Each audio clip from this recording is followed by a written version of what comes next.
நம்முடைய பிதாவாகிய தேவனாலும் கர்த்தராகிய இயேசுவினாலும் பரிசுத்தாவியினாலும் கிருபையும் சமாதான ஆசீர்வாதமும் இன்றும் என்றும் இனிவரும் சகல நாட்களிலும் உங்கள் அனைவரோடும் கூட தங்கியிருப்பதாக. கேட்கிற வசனத்தின்படி வாழ்ந்து கிறிஸ்துவினுடைய மகிமையான வருகைக்கு ஆயத்தமாவோம். கர்த்தர் நம்மை ஆசீர்வதிப்பார்.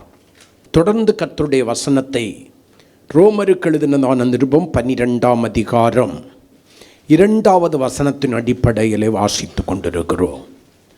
1வது வசனத்தில் சரீரத்தை ஜீவ பலியாக ஒப்பு கொடுக்கும்படி சொன்னதான் ஆண்டவர் சுயத்தை அழித்து அவர் விரும்புகிற ஆவியோடும் உண்மையோடும் ஒரு புத்தி உள்ள ஆராதனை செய்யும்படி அழைப்பு விடுத்ததான் ஆண்டவர். 2வது வசனத்தில் நம்முடைய மனதை குறித்து அல்லது ஆவிக்குரிய பகுதியை குறித்து ஆண்டவர் இங்கே சொல்கிறார். அப்படிப்பட்ட ஒரு அனுபவத்திற்குள்ளாய் கடந்து வந்த தேவனுடைய பிள்ளைகள் என்ன செய்ய வேண்டுமா? இப்பிரபஞ்சத்திற்கு ஒத்த வேஷம் தெரியாதபடி, அதாவது உலகத்திற்கு ஒத்த வேஷம் தெரியாமல் தேவனுடைய நன்மை இன்னதென்று பகுத்தறிய வேண்டும்.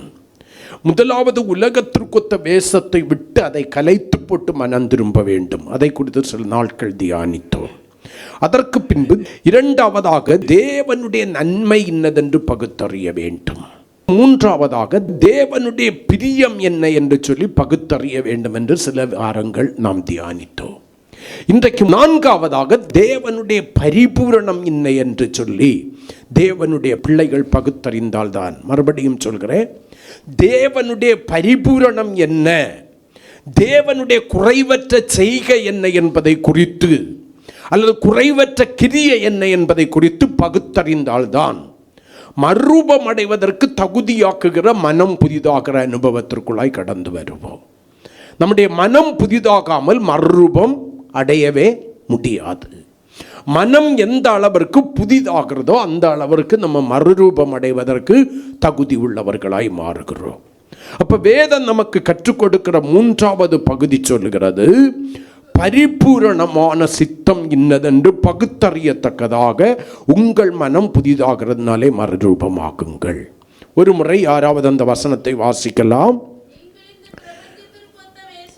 கிறிஸ்துவின் சபையாராய் அழைக்கப்பட்டிருக்கிற நீங்கள் இந்த பிரபஞ்சத்திற்கொத்த வேஷம் தெரியாமல் தேவனுடைய நன்மையும் பிரியமும் பரிபூரணமான சித்தம் இன்னதென்று பகுத்தறியத்தக்கதாக உங்கள் மனம் புதிதாகிறதுனாலே மறுரூபமாகுங்கள். அல்லேலூயா. இங்கே பகுத்தறிதல் என்பது மிகவும் முக்கியமான ஒரு காரியம். முதலாவது, நான் உலக வேஷம் தரித்தவளாய் இருக்கிறேனோ என்பதை பகுத்தறிய வேண்டும். 2வதாக, தேவன் எனக்கு வைத்திருக்கிற நன்மை என்ன, என்னுடைய நன்மைகள் தேவனுடைய நன்மைதானா என்பதை பகுத்தறிய வேண்டும். 3வதாக, தேவனுடைய பிரியம் என்ன என்று பகுத்தறிய வேண்டும். 4வதாக, தேவனுடைய பரிபூரணம், குறைவற்ற செய்கை என்ன, தேவன் குறைவற்றதாக நிறைவுள்ளதாக எனக்கு வைத்திருக்கிற ஆசீர்வாதங்கள் என்ன என்பதை குறித்து நான் பகுத்தறிகிறவளாய் இருக்க வேண்டும். அது சபையின் மேல் விழுந்த கடமையாயிருக்கிறது. சபை கற்றுக்கொள்ள வேண்டிய ஒரு பாடமாயிருக்கிறது. அந்த பகுத்தறிதல் இல்லாவிட்டால் கண்டது காட்சி கொண்டது கோலம் என்கிற ஒரு வாழ்க்கை நம்முடைய வாழ்க்கையிலே வாழ ஆரம்பித்து விடுவோம். எல்லாம் ஒன்றுதான் என்கிற யாரோ சொல்லுகிற ஒரு கோட்பாடை நம்ம பின்பற்றி வாழுவோமே தவிர ஆண்டவர் என்ன சொல்கிறார், ஆண்டவருடைய வசனம் என்ன சொல்கிறது என்கிறதான அந்த வார்த்தைகளின்படி வாழுகிற வாழ்க்கையை நம்ம வாழ மாட்டோம். இன்றைக்கு யாரோ சொல்லுகிறபடி வாழ வேண்டும் என்று நினைக்கிறோமே தவிர, அல்லது யாரோ வாழுகிறபடி நம்ம வாழ வேண்டும் என்று நினைக்கிறோமே தவிர, இயேசு என்கிற இரட்சகர் வாழ்ந்து நமக்கு முன்மாதிரியாய் மாறி அவர் விரும்புகிற ஒரு வாழ்க்கை வாழ வேண்டும் என்று ஒரு வழிமுறையை கொடுத்து வைத்திருக்கிறார். நாம் எத்தனை பேர் அவரை பார்த்து அவருடைய வார்த்தையின்படி வாழுகிறோம்? அவரை முன்மாதிரியாய் வைத்து அவர் விரும்புகிற ஒரு வாழ்க்கை வாழுகிறோம்?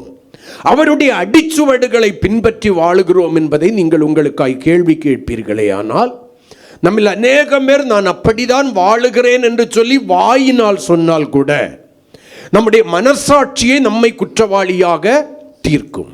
காரணம், தேவனுடைய வார்த்தையின்படி இயேசுவை பின்தொடர்ந்து வாழுகிறதை பார்க்கிலும் மத்தேயு 15ஆம் அதிகாரத்திலே வாசிக்கிறது போல தேவ கற்பனையை மனுஷ கற்பனைகள் அவமாக்கி போடுகிறது.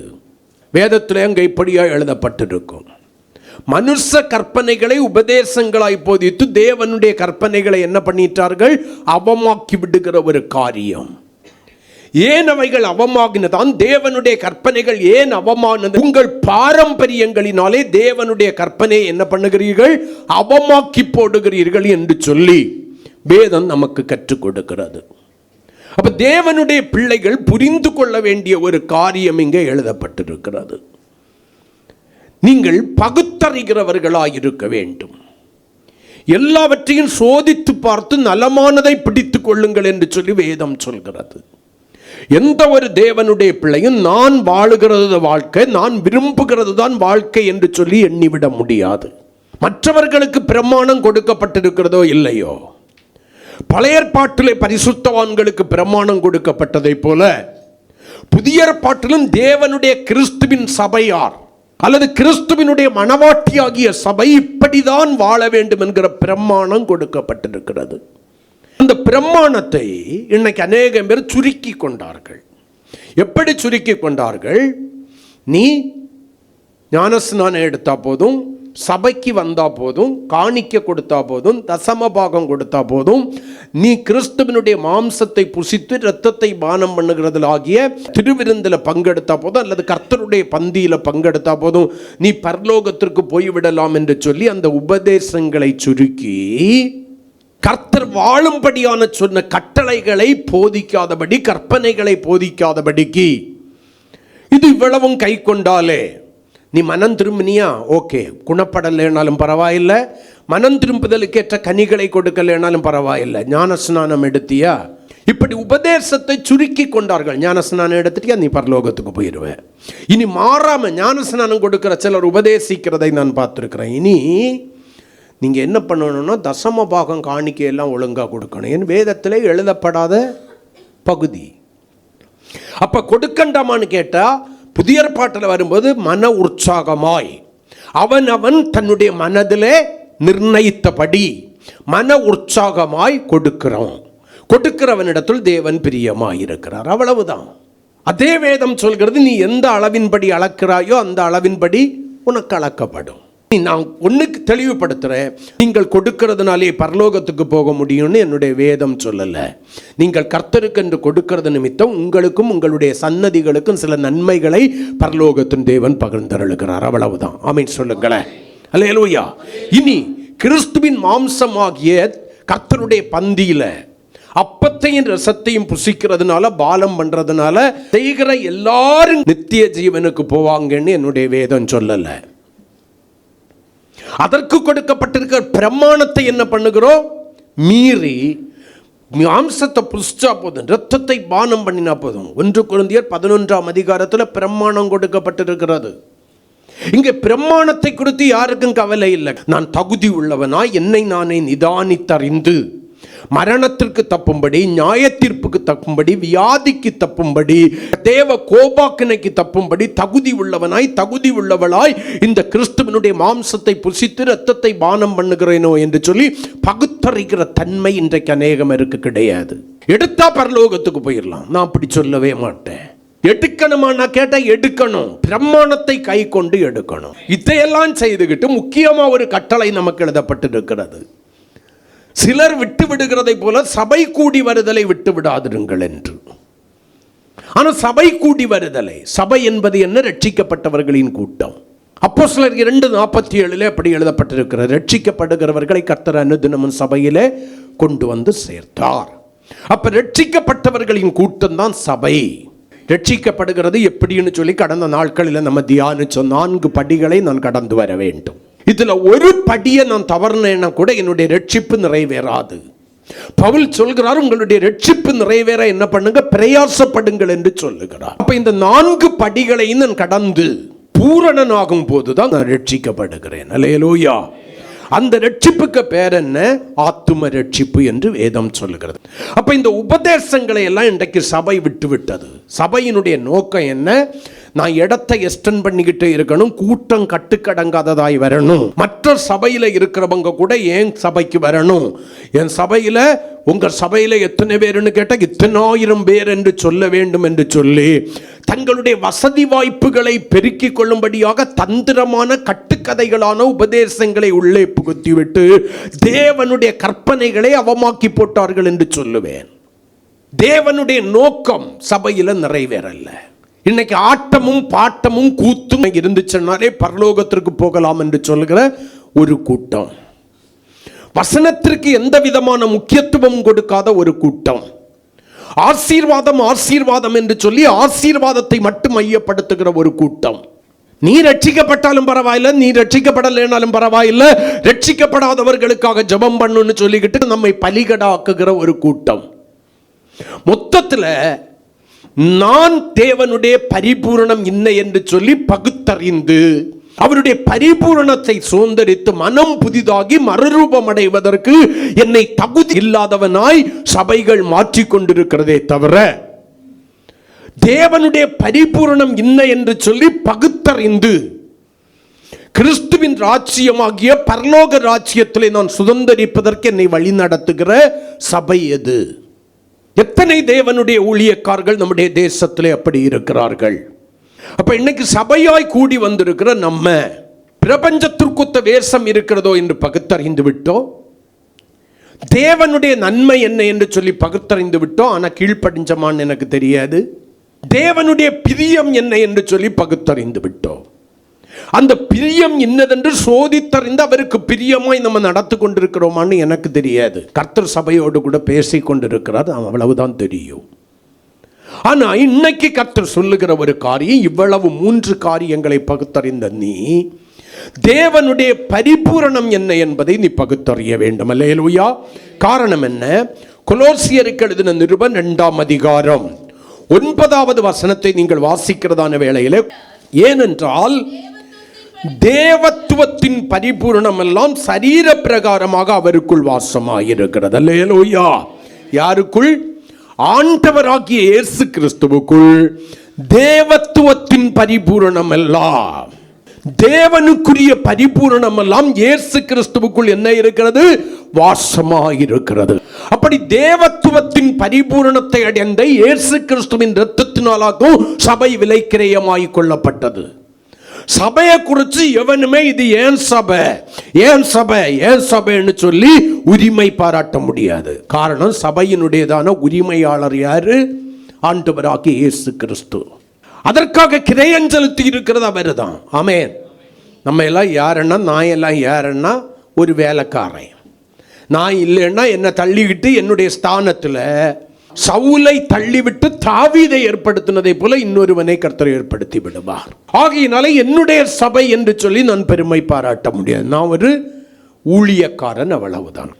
அப்ப ஆண்டவராகிய இயேசு கிறிஸ்து தேவத்துவத்தின் பரிபூரணம் நிறைந்தவராயிருந்தபடியினால, சபை அவருடைய இரத்தத்தினால் கழுவப்பட்டிருக்கிறபடியினால, சபை அவருடைய இரத்தத்தினாலே விலைக்கிரயமாய் கொள்ளப்பட்டதாய் இருக்கிறபடியினால, சபை அவருடைய சரீரமாகிய மனவாட்டியாய் இருக்கிறபடியினால, கர்த்தராகிய ஆண்டவருடைய பிள்ளைகள் என்ன செய்ய வேண்டும்?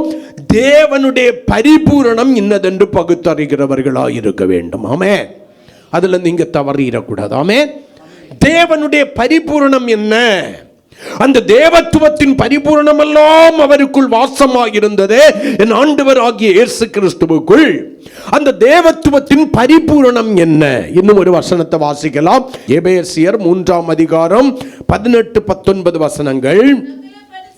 நல்ல கவனிங்க.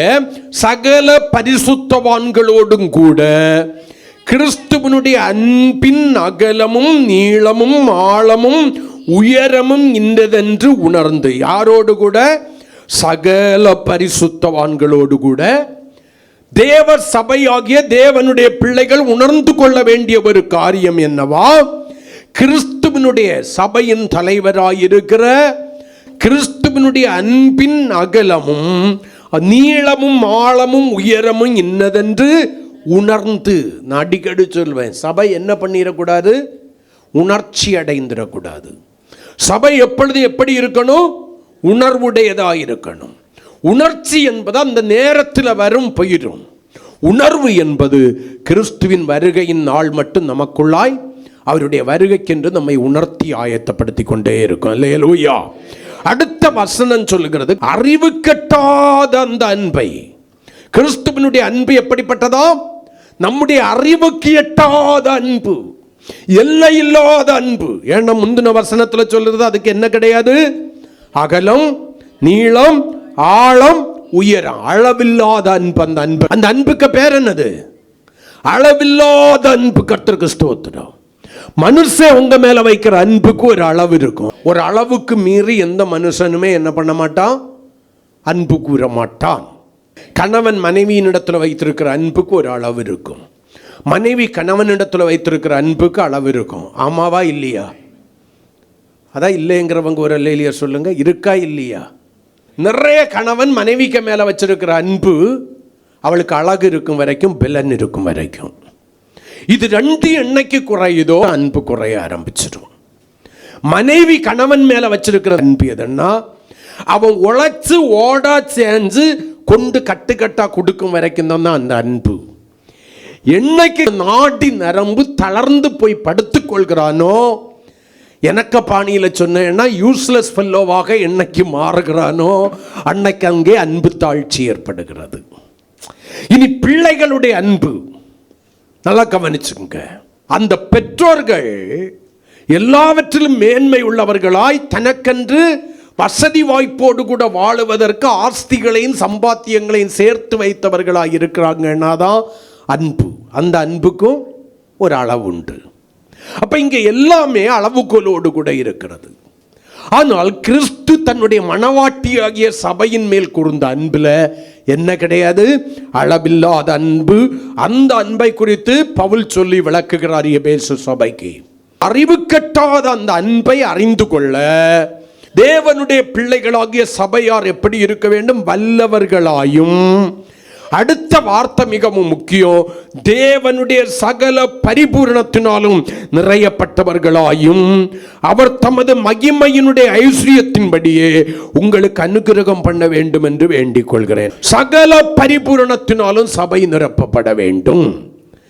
அப்ப அந்த சகல பரிபூரணம் என்று எழுதப்பட்டிருக்கிறதே, அப்ப தேவத்துவத்தின் பரிபூரணம் என்ன? ஆண்டவராகிய இயேசு கிறிஸ்துவுக்குள்ளாய் இருந்த அந்த தேவத்துவத்தின் பரிபூரணம், அவர் பரிபூரணத்திலே நிறைந்திருந்தாரே, அந்த பரிபூரணம் என்ன? அவர் சபைக்காக வைத்திருக்கிற அந்த பரிபூரணத்தினுடைய பெயர் என்ன? சில காரியங்களை இன்றோடு கூட நான் பேச முடியாது என்று நினைக்கிறேன். வருகிற நாட்களில் மீதியை தியானிக்க போகிறோம். இன்னைக்கு எத்தனை காரியங்களை தியானிக்க முடியுமோ, ஒருவேளை ஒரு காரியத்தை தான் தியானிக்க முடியும் என்றால் அந்த ஒரு காரியத்தை மட்டும் நீங்கள் புரிந்து கொள்ளும்படியாக சொல்லுவதை கொஞ்சம் ஆழமாக சொல்லி நான் உங்களுக்காய் ஜெபித்து முடிக்கும்படி வாஞ்சிக்கிறேன். நன்றாய் நீங்கள் கவனித்துக் கொள்ள வேண்டும். அப்ப இங்கே எழுதப்பட்டிருக்கிற சகல பரிபூரணத்தினாலும் நிறையப்படணும். அப்ப அவர் தேவத்துவத்தின் பரிபூரணத்தினால் நிறைந்திருக்கிறதை போல அவருடைய இரத்தத்தினால் மீட்கப்பட்ட சபையானது அவரிடத்தில் இருக்கிற அந்த சகல பரிபூரணத்தினால் என்ன பண்ண வேண்டும்? நிரம்ப வேண்டும். பரிபூரணம் என்றால் அர்த்தம் என்ன? முழுமையான, குறைவற்ற, நிறைவான, அதுல ஒரு குறையும் இல்லாத, முழுமையான, ஒரு குறையும் இல்லாத பரிபூரணமான, ஒரு முழுமையான, நிறைவான, குறைவற்ற என்பதற்கு பேருதான் பரிபூரணம். பூரணம் என்கிற ஒரு காரியம் வேதத்தில் இருக்கு. ஆனா இந்த இடத்துல கர்த்தர் குறிப்பா பரிபூரணம், இதுக்கு இன்னொரு வார்த்தை சொன்னேன்னா ஒரு பழுதும் இல்லாத பூரணமாக்கப்பட்ட, பழுதே இல்லாத பூரணமாக்கப்பட்ட. அப்ப அந்த பரிபூரணத்தினால் தேவனுடைய பிள்ளைகள், அப்ப இங்க சகல என்று வருகிறதான வேளையில ஒரு காரியம் அல்ல, சில காரியங்கள் இருக்கிறது. அந்த பரிபூரணத்தினால தேவனுடைய சபையாகிய மனவாட்டி அல்லது தேவனுடைய சபையாகிய தேவனுடைய பிள்ளைகள் நிறையப்பட வேண்டும் என்று சொல்லி வேதம் சொல்கிறது. அப்ப அந்த கிறிஸ்துவுக்குள் இருந்த அந்த தேவத்துவத்தின் பரிபூரணம் என்ன? முதலாவது பரிபூரணத்தினுடைய பெயர் என்னன்னு கேட்டீங்கன்னா 1 தீமோத்தேயு 1 அதிகாரம் 14வது வசனத்தை நீங்கள் வாசிக்கிறதான வேளையில், நம்முடைய கர்த்தரின் கிருபை கிறிஸ்து இயேசுவின் மேலுள்ள விசுவாசத்தோடும் அன்போடும் கூட என்னிடத்தில் பரிபூரணமாய் பெருகிற்று. முதலாவது கிறிஸ்துவுக்குள் இருந்த பரிபூரணம் என்ன? அவர் சபைக்கு ஈவாக கொடுக்கிற, பங்காய் கொடுக்கிற பரிபூரணம் என்னன்னு கேட்டீங்கன்னா அவருடைய கிருபை. மறுபடியும் அந்த வசனத்தை உங்களுக்கு நான் சொல்றேன். நம்முடைய கர்த்தரின் கிருபை கிறிஸ்து இயேசுவின் மேலுள்ள விசுவாசத்தோடு அன்போடும் கூட.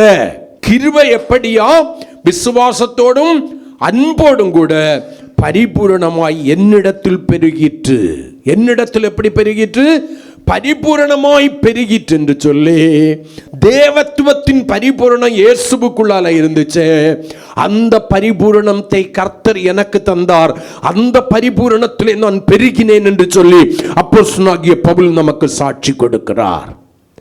ஆகையினால்தான் இந்த பவுலை பார்த்து ஆண்டவர் சொன்னார் 2 கொரிந்தியர் 12ஆம் அதிகாரம் 9வது வசனத்தில், என் கிருபை உனக்கு போதும், என் கிருபை உனக்கு போதும், உன்னுடைய பலவீனத்தில் என்னுடைய பலன் சம்பூரணமாய் விளங்கும். காரணம், என்னுடைய பரிபூரணமாகிய கிருபையினால நீ என்ன பண்ணி இருக்கிற? பெருகி இருக்கிறாய். அப்ப கிருபையின் பரிபூரணம் நிறைந்ததாக சபை மாற வேண்டும். தேவனுடைய கிருபையின் பரிபூரணம் நிறைந்ததாக சபை மாற வேண்டும். கிருபை யாருக்கு கிடைக்கும்? தாழ்மை உள்ளவர்களுக்கு கிருபை கிடைக்கும்னு சொல்லி வேதம் சொல்லுகிறது. அல்லேலூயா. நான் இப்போ அங்கெல்லாம் போகலை. நீங்கள் எப்படி கிருபையை பெற்றுக்கொள்ள வேண்டும் என்று நான் இப்பொழுது உங்களுக்கு சொல்ல போவதில்லை. கிருபையை இப்படிதான் பெற்றுக்கொள்ள வேண்டும் என்று வேதத்திலே பல இடத்துல எழுதப்பட்டிருக்கிறது. யார் ஆண்டவராகிய இயேசுவுக்கு முன்பாக உண்மையான மனத்தாழ்மை உடையவனாய், மனத்தாழ்மை உள்ளவளாய் இருக்கிறார்களோ அவர்கள் தேவனுடைய கிருபையை என்ன பண்ணுவாங்க? பெற்றுக்கொள்வார்கள். யார் தேவனுக்கு முன்பாக உண்மையான மனத்தாழ்மை உள்ளவர்களாய் இருந்து கர்த்தருடைய சத்திய வசனத்தை அன்புடன் கை கொண்டு தலையாகிய கிறிஸ்துவுக்குள் வளருவதற்கு தன்னுடைய வாழ்க்கையை ஒப்பு கொடுத்திருக்கிறார்களோ அவர்கள் கிருபையை சுதந்தரிப்பார்கள். அல்லேலூயா. அப்ப நல்ல கவனிங்க. பவுல் எங்க கிருபை பெருகிற்று என்று சொல்கிறார். யாருக்குள்ளால? அவரிடத்திலே பெருகிற்று. அப்ப இந்த கிருபை எங்கிருந்து வந்தது? தேவனுடைய பரிபூரணத்திலிருந்து தான் இந்த கிருபை எனக்கு வந்தது. தேவனிடத்தில் இந்த கிருபையை பரிபூரணம் இயேசு அடைந்தார். அவரிடத்தில் இந்த கிருபையின் பரிபூரணம் எனக்கு இப்பொழுது வந்திருக்கிறது. அது பெருகி இருக்கிறது. கிருபை குறைந்து போகிறதா அல்ல, என்னிலே பெருகி கொண்டிருக்கிறது. அப்ப ஒவ்வொரு நாளும் அந்த கிருபையின்கிறதான பரிபூரணம் தேவனுடைய பிள்ளைகளுடைய வாழ்க்கையில பெருகி கொண்டே இருக்க வேண்டும். உங்களுக்கு வருகிறதான கிருபையை நீங்கள் போக்கடிக்கிறவர்களாய் இருக்கக்கூடாது. நான் அடிக்கடி சொல்லுவேன், நீங்கள் இந்த உலகத்தில் காண்கிற எல்லாவற்றை பார்க்கலும் பெரிய காரியங்கள் சிலது இருக்கிறது. அவருடைய அன்பு பெரிது, அவருடைய இரக்கம் பெரிது, அவருடைய கிருபை பெரிது. ஆண்டவராகிய இயேசு கிறிஸ்து நம்மேல் வைத்த கிருபை பெரிது. கிருபை என்றால் என்ன?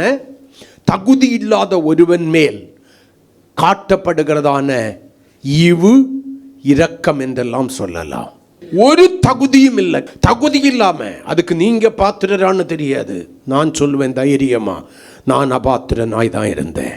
அந்த கிருபையை சுதந்தரிப்பதற்கு எந்த தகுதியும் எனக்கு கிடையாது. இந்த தேவனை குறித்து பிரசங்கிப்பதற்கு எனக்கு எந்த தகுதியும் கிடையாது. உலக பிரகாரமாகவும் எனக்கு கிடையாது. ஆனால் அவருடைய ஈவு, இரக்கம் என்கிறதான அந்த கிருபை எனக்கு வெளிப்பட்டபடியினாலே, நோவாவுக்கு என்றால் கர்த்தருடைய கண்களிலே கிருபை கிடைத்தது என்று எழுதப்பட்ட வேத வாக்கியத்தின்படி அவருடைய கண்களிலே எனக்கு கிருபை கிடைத்தபடியினாலே, மோசேக்கு தேவனுடைய கண்களிலே கிருபை கிடைத்தபடி எனக்கு அவருடைய கண்களிலே கிருபை கிடைத்தபடியினால, நான் இன்னொன்னு சொல்றேன், நோவாவுக்கு கர்த்தருடைய கண்களிலே கிருபை கிடைப்பதற்கு அவன் தகுதி உள்ள மனிதனாயிருந்தான். மோசேக்கு கர்த்தருடைய கண்களிலே கிருபை கிடைப்பதற்கு அவன் தகுதி உள்ள மனிதனாயிருந்தான். அபாத்திரர்கள் அல்ல. பழைய ஏற்பாட்டில் யார் யாருக்கு கிருபை கிடைச்சதோ அவர்கள் எல்லாம் தகுதி உடையவர்களாயிருந்தார்கள். அவர்களுக்குள்ளால அந்த கிருபையை சுதந்தரிப்பதற்குள்ள தகுதி இருந்தது. ஐபிஎஸ் படித்தவன் ஐஏஎஸ் ஆக முடியுமான்னா முடியாது. ஒரு மாவட்டத்தை ஆளும் திறனுடைய, அதிகாரமுடைய ஒரு ஜில்லா கலெக்டரா மாறணும்னா அவன் எதை தான் படிச்சிருக்கணும்? ஐஏஎஸ் தான் படிச்சிருக்கணும். அவன் படித்தா மட்டும் போதாது, அதற்கேற்ற பயிற்சி அவனுக்கு வேணும். அந்த பயிற்சியில் அவன் தகுதி உள்ளவன் என்று, படிப்பில் தன்னை தகுதி உள்ளவன் என்று மாற்றிக்கொண்ட அவன் எடுக்கிற பயிற்சியின் காலத்தில் நான் ஒரு மாவட்டத்தை நிர்வாகித்து ஆளுகை செய்வதற்கு தகுதி இருக்கிறது, திறமை இருக்கிறது என்பதை அவன் நிரூபணம் பண்ண வேண்டும். அதுக்கப்புறம் வைக்கதான் அவன் ஒரு மாவட்டத்தை ஆளுகிற ஆளுநர்களாக மாற்றப்படுகிறார்கள். ஒரு ஜில்லா கலெக்டராக மாற முடியுது. ஆமென் சொல்லுங்களேன். இவர்களுக்கெல்லாம் ஏதோ ஒரு விதத்தில் தகுதி இருக்கிறது. ஆனால் புதிய ஏற்பாட்டில் தேவன் கிருபை என்கிறதான ஒரு காரியத்தை, ஈவை கிருபை என்கிறதான ஒரு இரக்கத்தை யாருக்கு வெளிப்படுத்தினார்னு பார்த்தா, ஒரு தகுதியும் இல்லாதவர்களுக்கு வெளிப்படுத்தினார். நீங்க ஒருவேளை உங்களை தகுதி உடையவர்களாக காணலாம். நான் மறுபடியும் சொன்னதே சொல்லிக்கிட்டு இருக்கிறேன். எனக்கு ஒரு தகுதியும் இல்லாத என்னை தான் அந்த கிறிஸ்துவின் அன்பு அவருடைய பரிபூரணத்தினாலே கிருபை தேடி வந்தது. அந்த பரிபூரணம் என்கிற கிருபைக்கு என்னை பங்காளியாய் மாற்றினது. அல்லேலூயா. இனி பவுல் சவுலா இருக்கும்போது அவனுக்கு தகுதி இருந்துச்சா? நியாயப்பிரமாணத்தின்படி அவன் நீதிமானாய் இருந்தாலும் கிருபையின் பிரமாணத்துக்கு முன்னால நிறுத்தும்போது அவன் யாராயிருக்கிறான்? மரண பாக்கினைக்கு பாத்திரனாய் இருக்கிறான். தகுதி இல்லாத மனுஷனா தான் இருக்கிறான். ஏன்னா கிறிஸ்துவை வேதனைப்படுத்தினவன், சிலுவைக்கு பகஞ்சன். அது மாத்திரமல்ல, கிறிஸ்துவின் சரீரமாகிய சபையை துன்பப்படுத்தின மனுஷன்.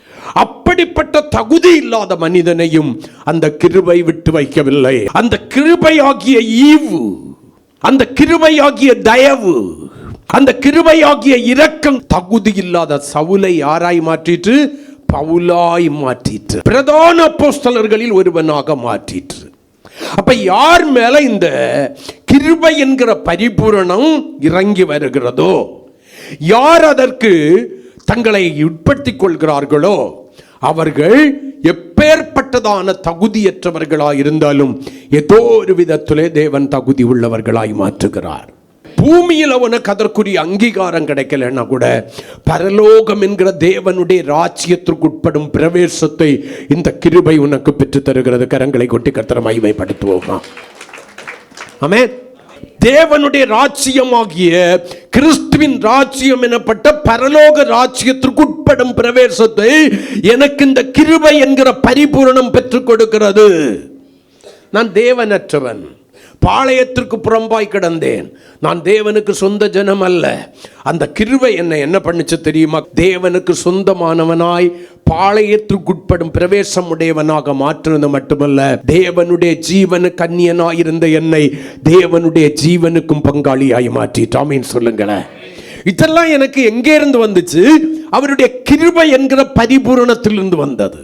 நீங்களும் நானும் நினைச்சுக்கிட்டு இருக்கிறோம் எல்லாம் நமக்கு திறமை, நம்ம ஞானம், நான் இப்படி யோசிக்கிறதுனால நான் இப்படி நடக்கிறது, நான் இப்படி யோசிக்கல. இந்த திறமை உனக்கு எங்கே இருந்து வந்துச்சு?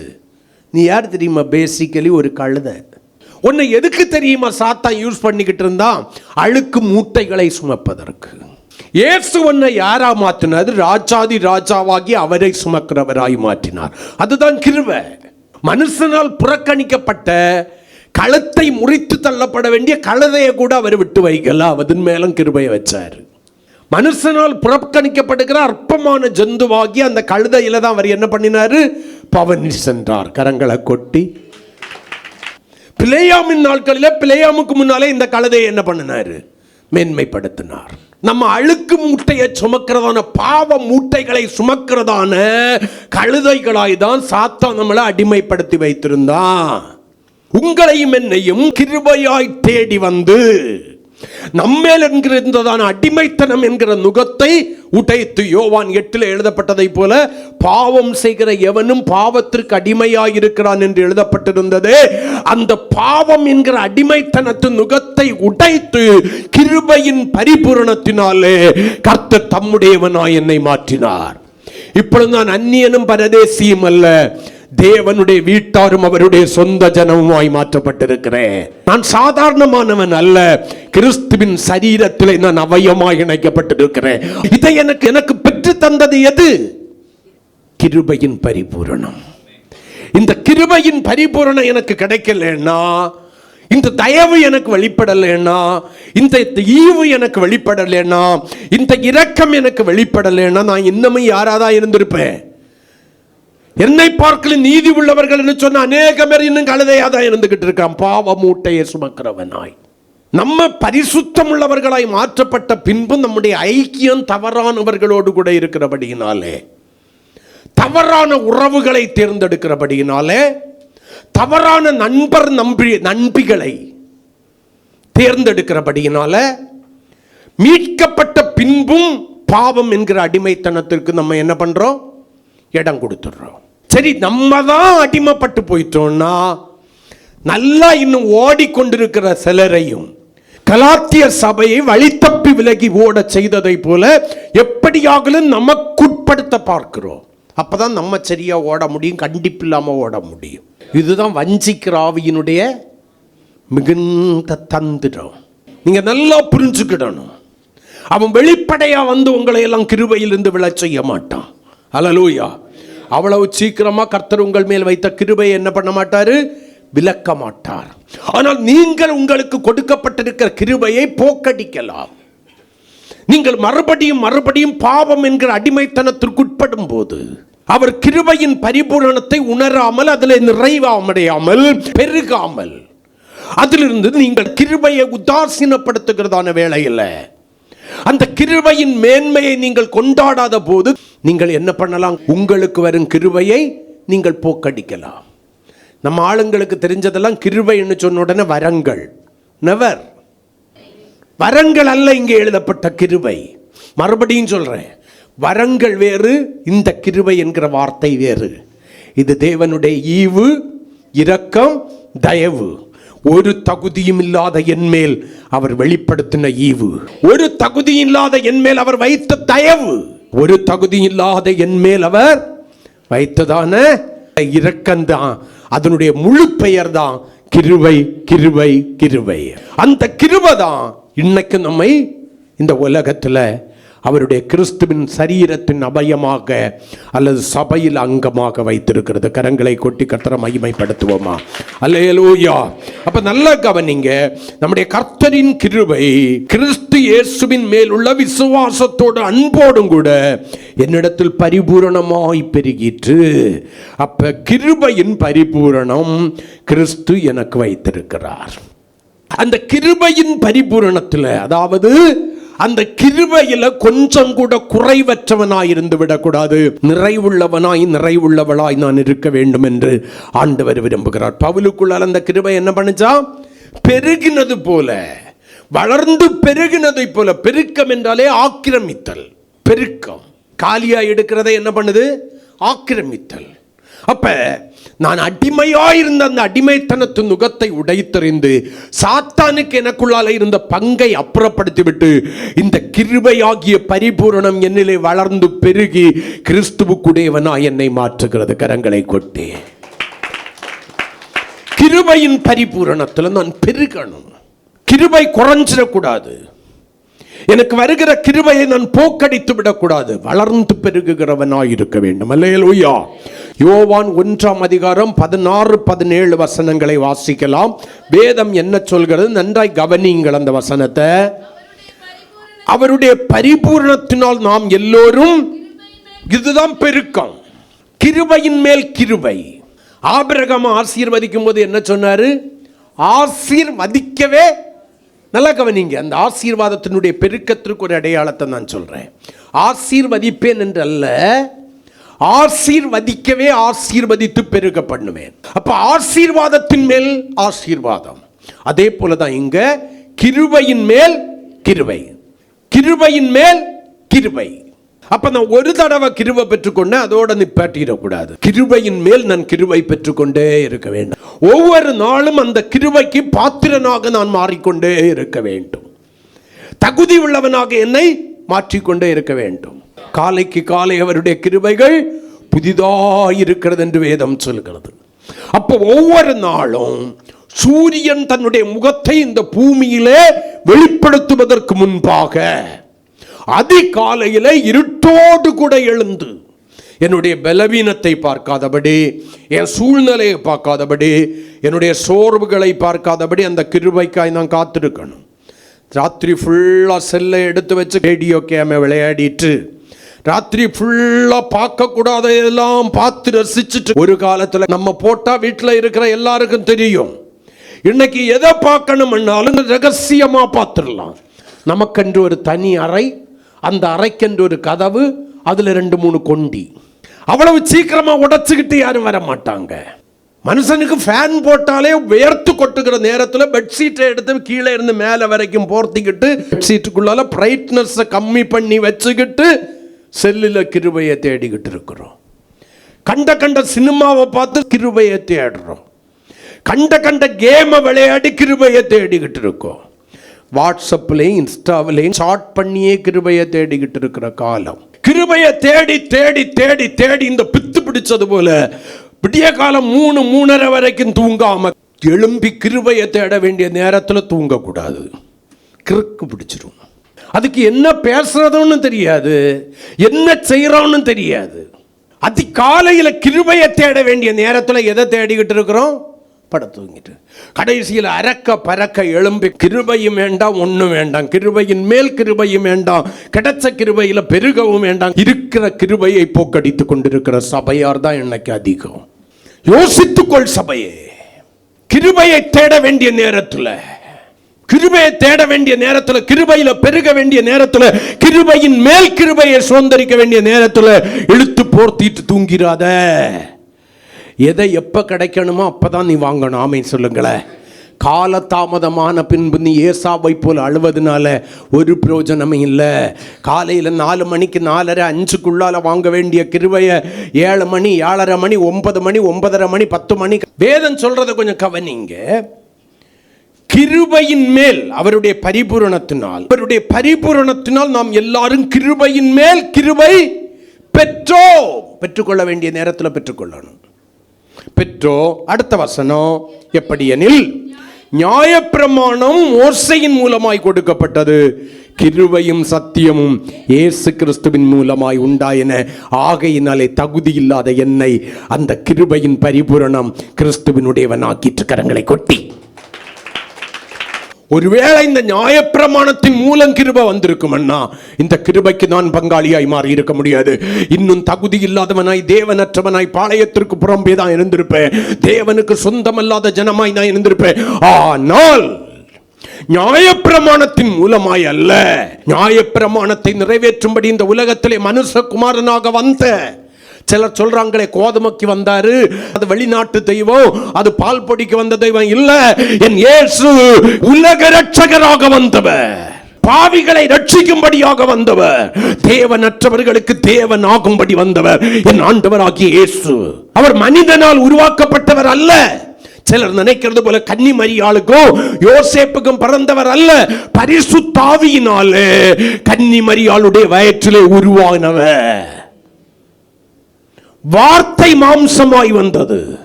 அந்த வார்த்தை மாம்சமாய் வந்து பாவியாயிருந்த என்னை, கிருபைக்கு புறம்பாயிருந்த என்னை பாவமாகி சாபமாகி மரணத்திற்கு உட்படுத்தி என்னை மீட்கும் பொருளாக தன்னை மாற்றிக் கொண்டபடியினால அந்த கிருபை தகுதி இல்லாத எனக்கு ஆமேன் தகுதி உள்ளவனாய் மாற்றிட்டு. கரங்களை கொட்டி.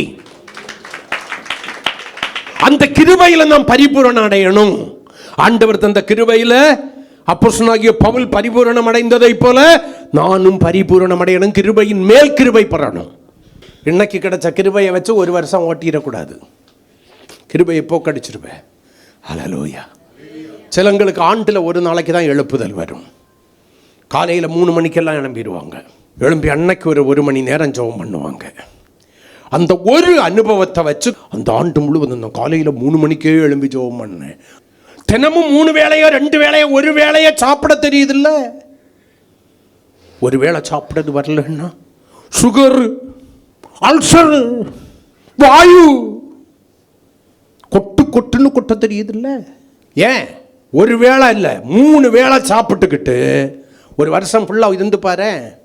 நல்லா கவனிங்க நான் சொல்றது. அப்ப கிருபையின் மேல் கிருபை பெறுவதற்கு மனதற்றவனாய் மனதற்றவனாய் இருப்பாயானால், எப்பவோ பெற்றுக்கொண்ட கிருபையில பரிபூரணம் அடையாமல் அந்த கிருபையை குறித்து மேன்மை பாராட்டி கொண்டிருப்பாயானால் தேவனுடைய ராஜ்யமாகிய கிறிஸ்துவின் ராஜ்யத்திலே சென்று சேர மாட்டாய்.